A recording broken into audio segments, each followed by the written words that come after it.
Kakinada rural మండలం సరపవరం గ్రామంలో శ్రీ విజయ కనకదుర్గ అమ్మవారి దివ్య ప్రతిష్ఠ మహోత్సవం ఘనంగా నిర్వహించారు.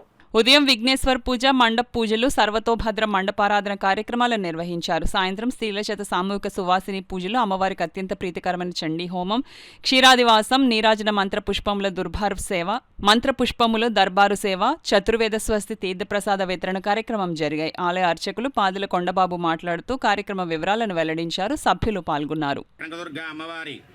ఆలయ ప్రతిష్ఠ యందు ఈరోజు రెండవ రోజు అమ్మవారి ఆలయనందు క్షీరాదివాసం, అలాగే సర్వతో భద్ర మండపం, అలాగే ఈ యొక్క యాగశాల యందు జరుగు కార్యక్రమాలన్నీ కూడా పరిపూర్ణమయ్యాయి. తదుపరి సాయంత్రం అమ్మవారికి చండీ హోమం, చతుర్వేద స్వస్తి జరిగింది. భక్తులందరూ కూడా చాలా విశేషంగా ఈ యొక్క కార్యక్రమంలో పాలుపంచుకొని చాలా ఆనందభరితులైనారు. కాబట్టి భక్తులందరూ కూడా వచ్చి మిగతా వారందరూ కూడా రేపు కూడా ఈ యొక్క కార్యక్రమంలో పాలుపంచుకొని అమ్మవారి అనుగ్రహాన్ని, ప్రసాదాన్ని స్వీకరించాలని తరించాలని కోరుతున్నామండి.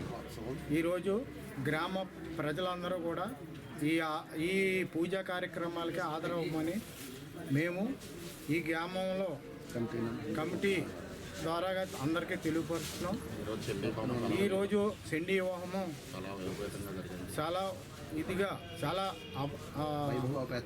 వైభవంగా జరిగింది కాబట్టి అది భక్తులందరూ కూడా వచ్చి అమ్మవారిని దర్శించుకుని తీర్థ ప్రసాదాలు సేకరించుకుని మీరందరూ వచ్చి అమ్మవారు ఆశీస్సులు తీసుకుంటారని మేము కోరుకుంటున్నాము.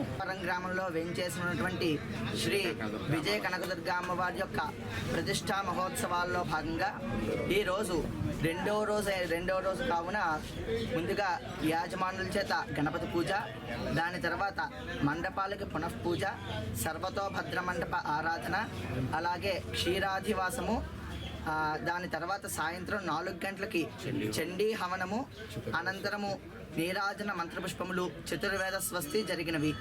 కావున రేపు అందరూ కూడా భక్తులందరూ కూడా విచ్చేసి ఈ యొక్క అమ్మవారి యొక్క ప్రతిష్టా మహోత్సవంలో భాగంగా అందరూ కూడా అమ్మవారికి జరిగేటువంటి కార్యక్రమాలన్నీ కూడా తిలకించి అమ్మవారి యొక్క ఆశీస్సులు పొందుతారని కోరి మరీ ప్రార్థన.